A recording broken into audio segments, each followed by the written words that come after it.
Enrico Fermi was born on September 29, 1901, in Rome, Italy, at a moment when physics was about to undergo its greatest revolution. His father, Alberto Fermi, was a chief inspector for the Italian railroad system, a solid, middle-class government position that provided economic security but no particular intellectual distinction. His mother, Ida de Gaddis, was a schoolteacher from a family of more refined background, educated and cultured, with ambitions for her children that exceeded the comfortable but ordinary circumstances of their lives. Young Enrico was the third child, born after his sister Maria and his brother Giulio, into a household that valued education but had no scientific tradition. Enrico was a bright child but not obviously extraordinary in his early years. He and his brother Giulio were inseparable, just 14 months apart in age, sharing interests, competing academically, and pushing each other to excel. They built electric motors and toys together, conducted experiments, and challenged each other with mathematical problems.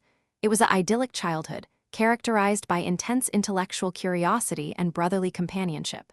Then, in 1915, tragedy struck. Giulio died suddenly during a minor throat surgery, a complication from the anesthesia that no one had anticipated. He was 14 years old. Enrico was 13. The death of Giulio devastated the Fermi family, particularly Enrico. He had lost not just his brother but his closest companion, his intellectual partner, the person who shared his curiosity about how things worked. Enrico withdrew into himself, becoming quieter, more focused, channeling his grief into solitary study. He began haunting the used bookstalls in Campo de' Fiori, Rome's outdoor market, where he discovered old physics and mathematics textbooks. One find was particularly significant, a 2-volume set on mathematical physics written in Latin, published in 1840. Enrico, who had learned Latin in school, worked through these advanced texts on his own, teaching himself theoretical physics at age 14. This autodidactic education was unusual and formative. While other students were learning physics from teachers following a curriculum, Fermi was teaching himself from original sources, working through problems on his own, developing an intuition for physics that came from direct engagement with the material rather than from passive instruction. He developed a characteristic approach to physics.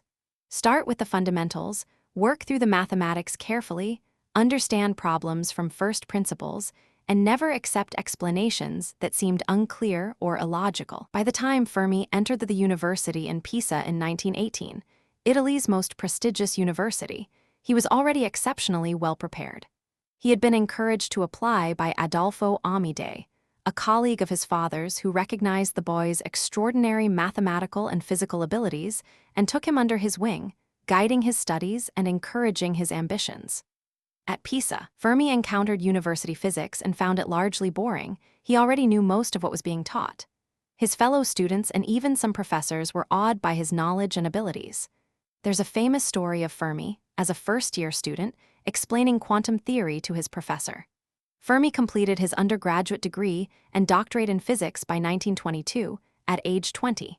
His doctoral thesis was on X-ray diffraction solid, experimental work but not groundbreaking. What was remarkable was how thoroughly Fermi understood physics, both experimental and theoretical.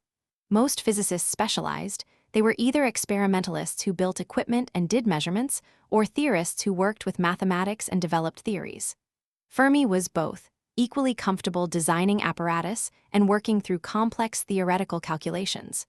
This rare combination would define his entire career. After his doctorate, Fermi spent time in Göttingen, Germany, working with Max Born, one of the founders of quantum mechanics. He then went to Leiden in the Netherlands to work with Paul Ehrenfest. These postdoctoral experiences brought Fermi into contact with the revolution happening in physics. Quantum mechanics was being developed, transforming our understanding of atoms and matter. Relativity had already changed our understanding of space and time. Physics was in ferment, with fundamental questions being asked and answered. Fermi absorbed these new developments, contributed to them, and began establishing himself as one of the rising stars of European physics.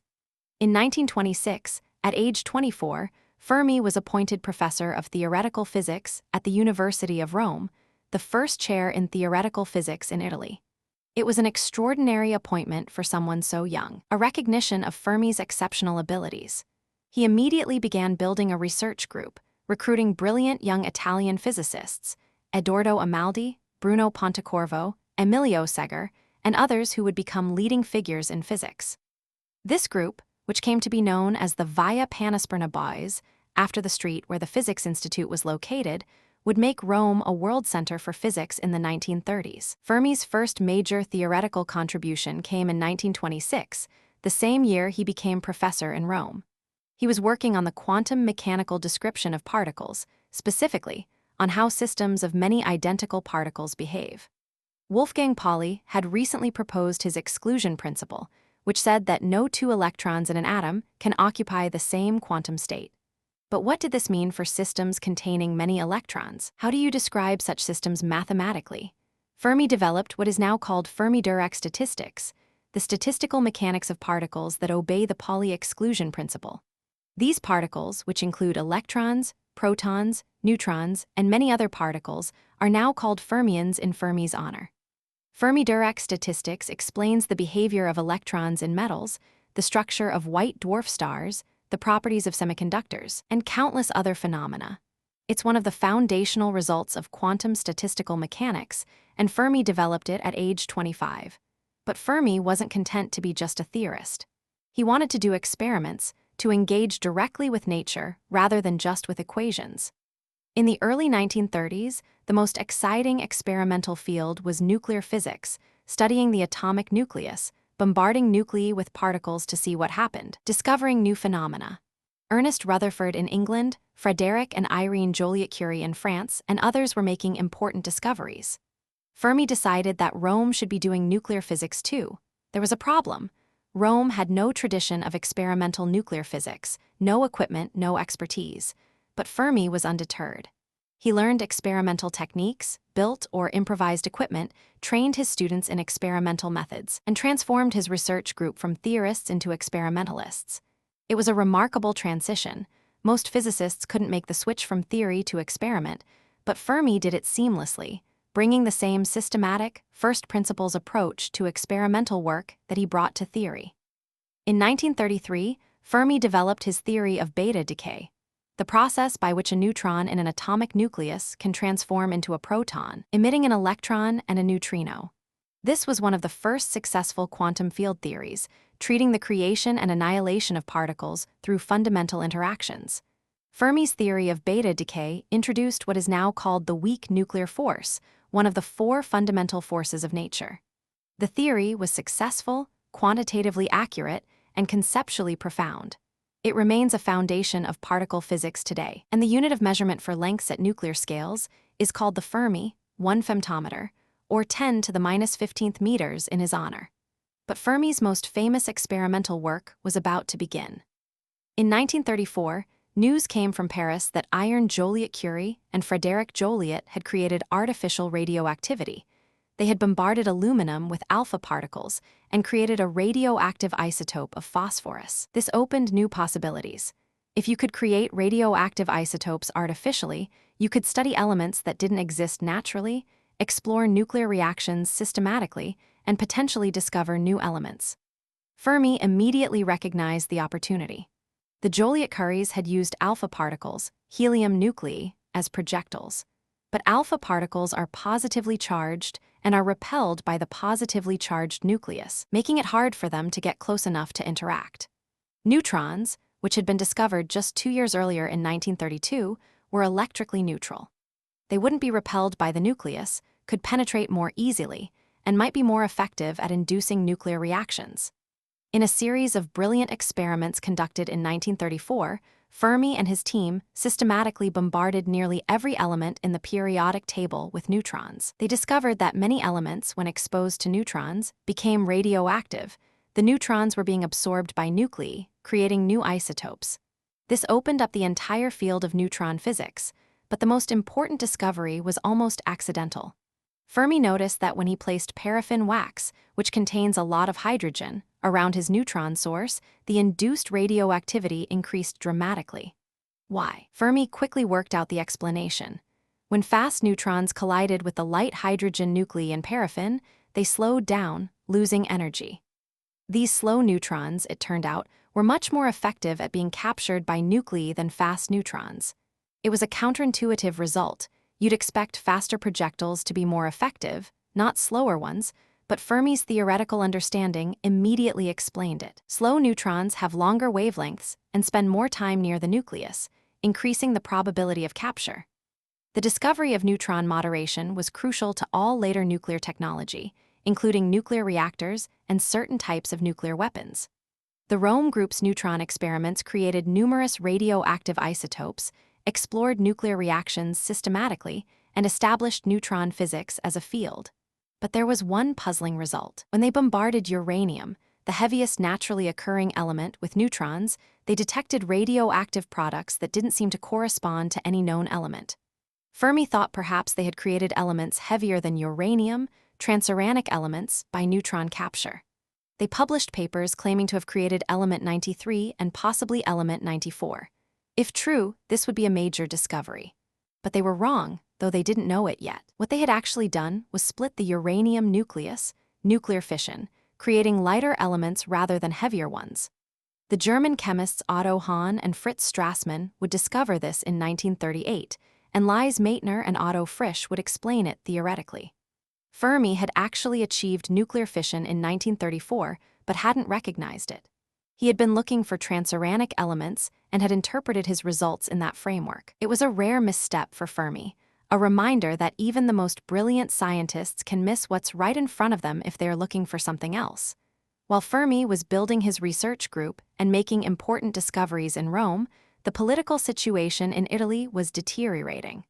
Benito Mussolini had come to power in 1922, establishing a fascist dictatorship. Initially, the regime didn't interfere much with science. Mussolini actually courted scientists, seeing their achievements as bringing prestige to Italy.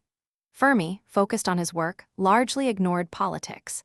But by the mid-1930s, the situation was changing. In 1938, Mussolini's regime, increasingly aligned with Nazi Germany, adopted anti-Semitic racial laws.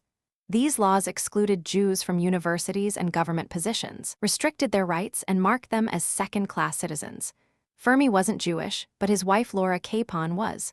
Suddenly, his family was in danger. His Jewish colleagues and students were being dismissed from their positions.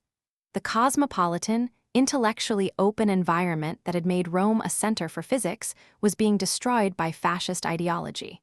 Fermi began looking for ways to leave Italy. The opportunity came with the Nobel Prize. In November 1938, Fermi learned that he had been awarded the Nobel Prize in physics for his demonstrations of the existence of new radioactive elements produced by neutron irradiation, and for his related discovery of nuclear reactions brought about by slow neutrons. The prize was for the neutron work, though ironically, the claim about transuranic elements would soon be shown to be incorrect. Fermi saw the Nobel Prize as an escape route. He would go to Stockholm to receive the prize and then not return to Italy. It was a risky plan. The fascist regime monitored prominent Italians carefully, and an open defection would be scandalous. But Fermi was careful. He obtained permission to travel to Stockholm for the ceremony, bringing Laura and their 2 children, Nella and Giulio, supposedly for a short trip. They packed carefully, taking important possessions, but not so much as to arouse suspicion. On December 6, 1938, they left Rome by train. In Stockholm, Fermi received the Nobel Prize from King Gustav V of Sweden. The ceremony was December 10, 1938. Fermi gave his Nobel lecture, thanked the Swedish Academy, and posed for photographs. Then, instead of returning to Italy, the Fermi family traveled to Southampton, England, and boarded a ship to New York. They arrived in the United States on January 2, 1939. Fermi had left Italy, never to return to live there. He had escaped fascism, saved his family from the racial laws, and positioned himself to continue his scientific work in freedom. The timing was extraordinary. Just a few weeks after Fermi left Italy, the news of nuclear fission broke. Otto Hahn and Fritz Strassmann in Berlin had split uranium nuclei by bombarding them with neutrons, creating barium, an element much lighter than uranium. Lise Meitner and Otto Frisch, Austrian Jewish physicists who had fled to Sweden, explained the result. The uranium nucleus had split into 2 fragments, releasing enormous energy. This was nuclear fission, and it was exactly what Fermi had been doing in 1934 without realizing it. Fermi, now at Columbia University in New York, immediately grasped the implications. When a uranium nucleus fissions, it releases not just energy, but also additional neutrons. Those neutrons could cause more fissions, releasing more neutrons in a chain reaction. If you could sustain such a chain reaction, you could release enormous amounts of energy, potentially useful for power generation, but also potentially useful for weapons. By early 1939, physicists around the world were thinking about these possibilities. And the world was sliding toward war, with Nazi Germany aggressively expanding and war seeming increasingly inevitable. When World War II began in September 1939, Fermi was in the United States, settled at Columbia University, starting to build a new research group. But he couldn't focus solely on pure research.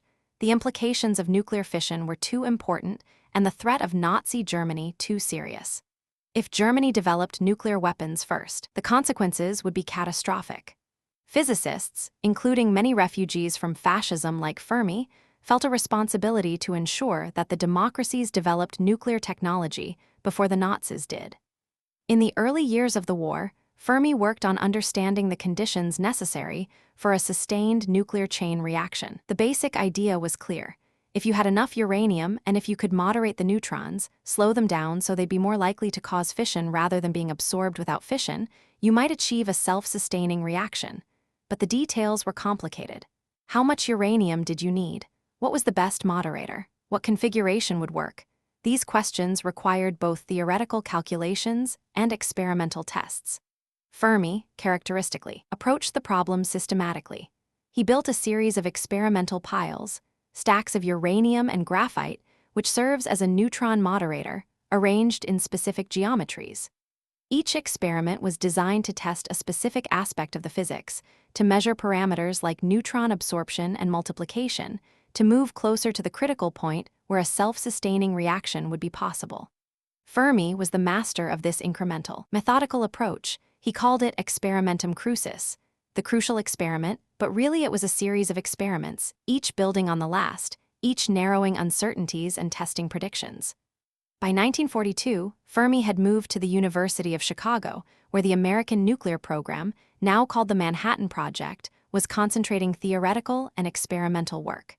The goal was to build the first nuclear reactor, to demonstrate that a controlled, self-sustaining chain reaction was possible. This would be a crucial step toward nuclear power and more immediately toward nuclear weapons. Fermi was put in charge of building the reactor. The location chosen was surprising: a squash court under the stands of Stagg Field, the University of Chicago's football stadium. It was hardly ideal, an urban location, minimal shielding, no containment structure, but it was secret, available, and large enough. Starting in November 1942, Fermi's team began constructing what they called Chicago Pile 1, CP1, a carefully arranged stack of graphite bricks and uranium fuel, built up layer by layer according to Fermi's precise specifications. The construction was painstaking. Each layer of graphite had to be machined to exact specifications. The uranium had to be distributed in the right pattern. Control rods made of cadmium, which absorbs neutrons, were inserted to keep the reaction from going critical during construction. As the pile grew taller, Fermi made measurements, checking that the neutron multiplication was increasing as expected, that they were on track to achieve criticality. His calculations predicted that if the pile reached a certain size, the chain reaction would become self-sustaining. On December 2, 1942, Fermi decided they were ready. The pile was complete, about 20 feet wide and tall, containing 380 tons of graphite and 6 tons of uranium metal, with 40 tons of uranium oxide. Control rods were in place to shut down the reaction if necessary. A suicide squad stood by with buckets of cadmium salt solution to dump on the pile if control was lost. At 10:37 a.m., Fermi ordered the final control rod to be withdrawn slowly, in increments, while he watched the neutron counters and made calculations on his slide rule. The process was slow and methodical, exactly as Fermi preferred. Withdraw the rod a bit, wait, measure the neutron flux, make sure it matched predictions, withdraw a bit more. This continued through the morning. At 3:25 p.m., Fermi made his final calculations on his slide rule and announced that the next withdrawal would make the pile go critical. The rod was withdrawn. The neutron counters began to click faster and faster, the sound accelerating as the chain reaction grew. For the first time in human history, a self-sustaining nuclear chain reaction was underway. Humans had unlocked atomic energy. Fermi let the reaction run for 28 minutes, the neutron flux rising to the design level and stabilizing there. Then he ordered the control rods reinserted. The reaction stopped. Chicago Pile 1 had operated perfectly, exactly as Fermi's calculations had predicted. Eugene Wigner, one of the physicists present, produced a bottle of Chianti he had brought for the occasion. The bottle was passed around and everyone took a sip, celebrating in the squash court under the stadium stands. It was a historic moment, though those present understood that the celebration was premature. They had proven that a chain reaction was possible. Now they had to build the atomic bomb. After the success of CP1, Fermi was immediately recruited to Los Alamos, New Mexico, where Robert Oppenheimer was assembling the team that would design and build the atomic bomb. Los Alamos was a secret laboratory built on a remote mesa, far from cities, where the most brilliant physicists in America and several refugee European physicists would work on the Manhattan Project. Fermi arrived in September 1944, and his presence immediately elevated the scientific level of the work. At Los Alamos, Fermi held a unique position. He wasn't the director, that was Oppenheimer. He wasn't the leader of a specific division. Those roles were filled by Hans Bethe, Robert Bacher, and others. Instead, Fermi was a kind of universal consultant, someone who could work on any problem, who understood every aspect of the bomb design, who could check calculations, suggest experiments, and resolve disputes. His colleagues called him the Pope because he was considered infallible on questions of physics. Fermi's contributions at Los Alamos were numerous. He worked on the theory of neutron transport, how neutrons diffuse through materials, how they cause fissions, how the chain reaction propagates. He helped design experiments to measure nuclear cross-sections and other parameters needed for bomb design. He served on committees that made crucial decisions about which bomb design to pursue. And he performed what may have been his most famous calculation, estimating the yield of the Trinity test, the first atomic bomb explosion, by watching how far pieces of paper were blown by the shock wave. The Trinity test took place on July 16, 1945, at 5:29 a.m., in the desert near Alamogordo, New Mexico. Fermi and other scientists watched from a bunker about 10 miles away. When the explosion occurred, a flash of light brighter than the sun, followed seconds later by the shock wave and the mushroom cloud. Fermi calmly dropped small pieces of paper and watched how far they were displaced by the blast. Based on this simple measurement and some quick mental calculations, he estimated the bomb's yield at about 10 kilotons, remarkably close to the actual yield of about 22 kilotons. It was vintage Fermi, a simple, elegant method for estimating a complex quantity. Fermi's attitude toward the bomb was complicated. He was proud of the technical achievement. It was an extraordinary demonstration of applied physics, proof that theoretical understanding could be translated into practical technology. He had no doubts about the necessity of building the bomb before Germany did. The Nazi threat justified the effort. But he was also deeply aware of the weapon's terrifying power. He had seen the Trinity explosion, had calculated its yield, understood what such a weapon would do to a city.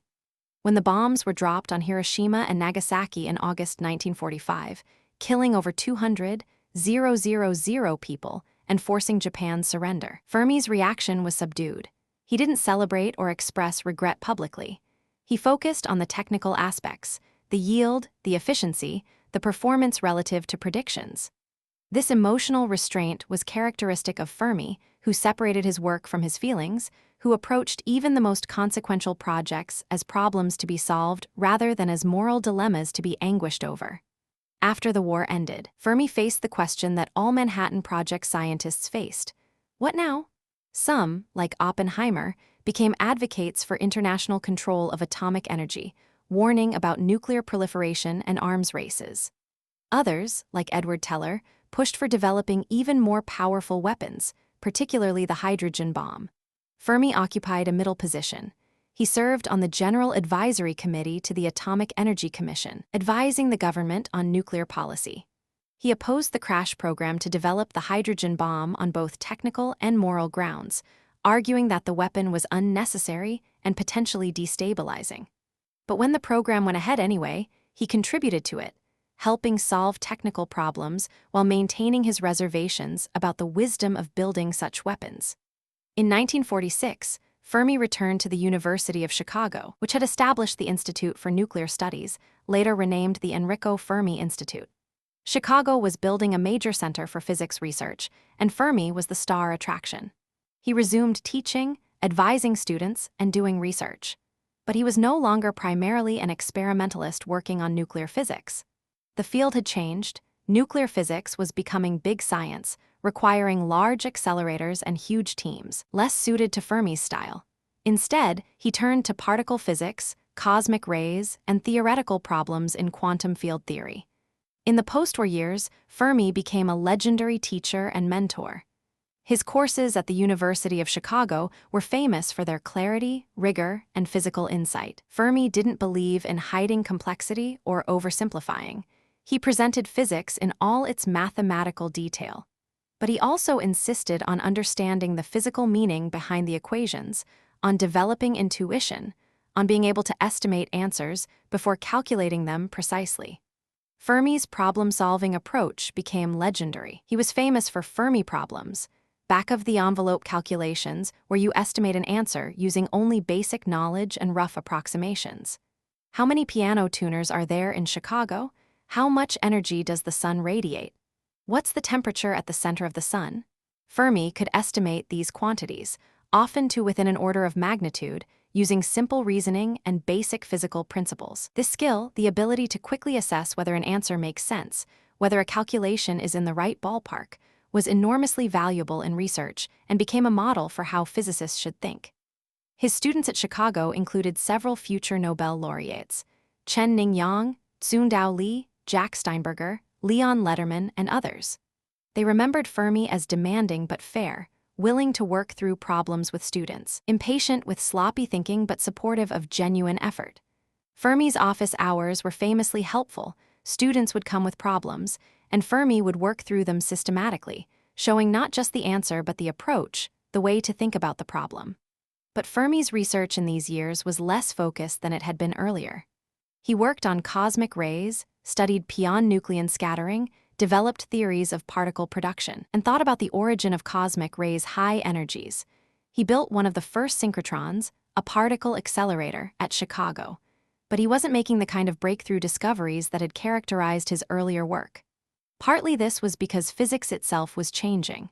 The great discoveries of the early 20th century, quantum mechanics, relativity, nuclear physics, had been made by individuals or small groups. Post-war physics was becoming more collaborative, more dependent on expensive equipment, less suited to the lone genius model. Fermi was perhaps the last of the universal physicists, someone who contributed major results in both theory and experiment, who worked across different areas of physics, who could solve problems in nuclear physics, quantum mechanics, statistical mechanics, and particle physics with equal facility. After Fermi, physicists increasingly specialized. The field had become too large, too complex, for one person to master all of it. Fermi represented the end of an era when a single brilliant individual could work at the frontier across multiple domains of physics. In 1954, Fermi's health began to deteriorate. He experienced stomach pains and digestive problems that worsened over the spring and summer. In October, he underwent exploratory surgery at Billings Hospital in Chicago. The surgeons found inoperable stomach cancer that had already metastasized. They closed him up without removing the tumor. There was nothing they could do. Fermi was told he had terminal cancer and had only months to live. Fermi's response was characteristic. He continued working as long as he was able, teaching his course, advising students, discussing physics with colleagues. He made arrangements for his family, organized his papers, and faced his approaching death with the same rationality he brought to scientific problems. There was no drama, no public statements, no deathbed revelations, just a gradual weakening as the cancer progressed. On November 28, 1954, Enrico Fermi died at his home in Chicago at age 53.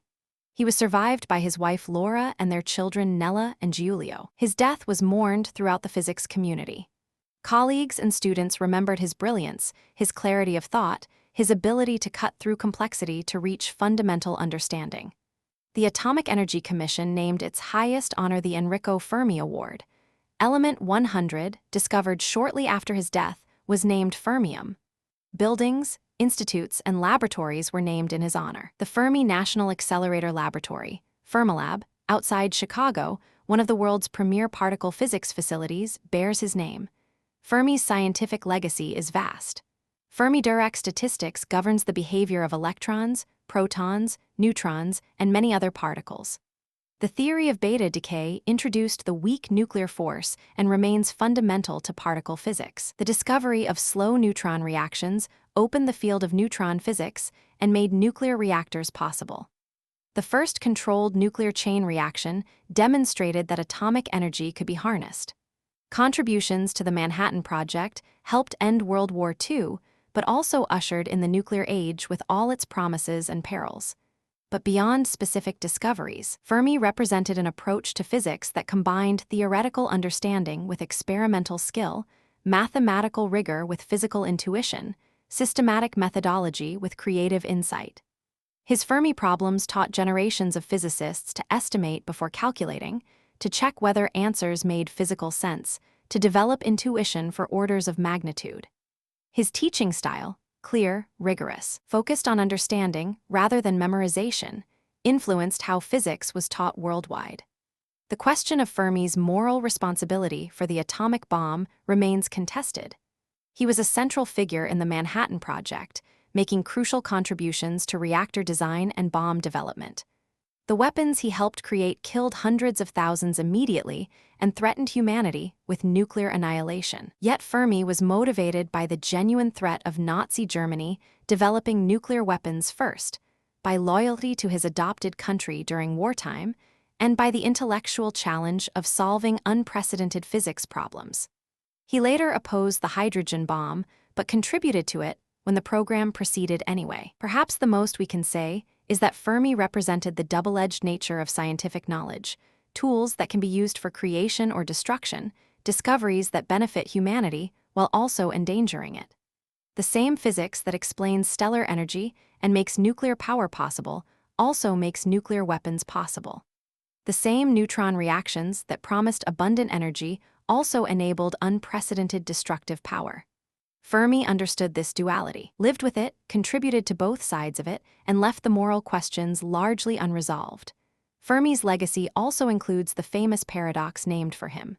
In 1950, during a lunchtime conversation at Los Alamos, Fermi asked, "Where is everybody?"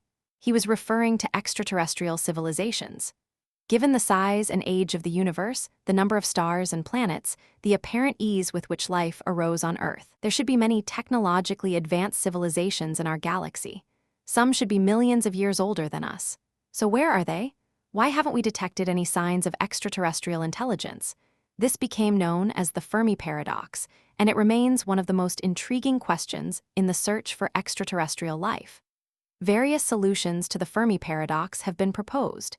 Intelligent life is extraordinarily rare. Civilizations destroy themselves before becoming interstellar. Space travel is harder than we think.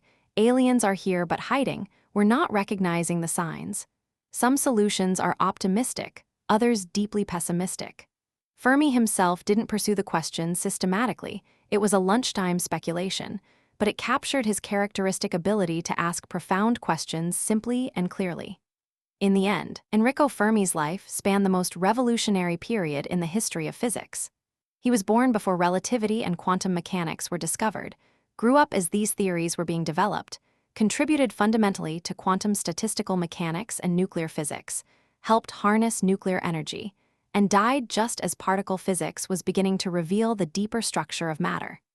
He lived through fascism and World War II, escaped persecution, contributed to ending the war, and then grappled with the consequences of the weapons he helped create.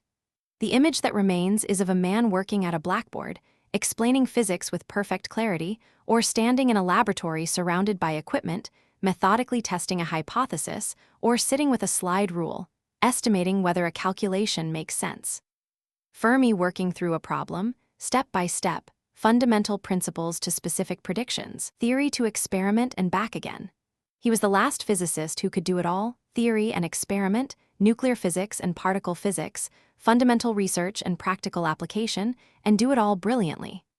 The reactor core under Stagfield, where the first controlled chain reaction occurred, no longer exists. It was dismantled shortly after its successful operation.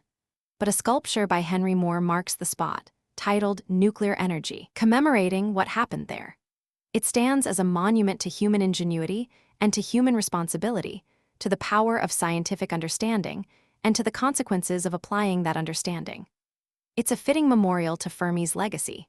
Physics that changed the world, for better and for worse, discovered and developed by a man of extraordinary brilliance who approached even the most consequential problems with systematic rationality, who separated emotion from analysis, who solved problems because they were there to be solved. Fermi never sought publicity or fame. He focused on the work understanding nature, solving problems, teaching students. But his contributions ensured that his name would be remembered as long as physics exists.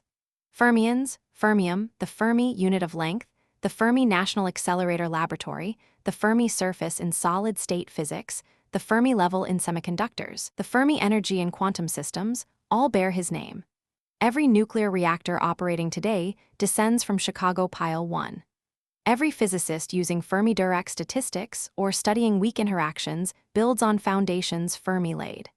The last universal physicist is gone, but the universe he helped us understand, from the statistical behavior of electrons to the energy of stars to the structure of atomic nuclei, remains, waiting for new generations to explore it with the clarity, rigor, and physical insight that Fermi exemplified. Where is everybody? Perhaps they're asking the same question, wondering if other civilizations have emerged, developed science, unlocked atomic energy, and faced the same choices about how to use knowledge that Fermi and his generation faced. Perhaps some have destroyed themselves, perhaps some have prospered. Fermi would have approached the question systematically, estimating probabilities, working through the physics, reaching conclusions based on reason rather than hope or fear. That approach, rational, rigorous, reality-based, is his enduring gift to science and to humanity.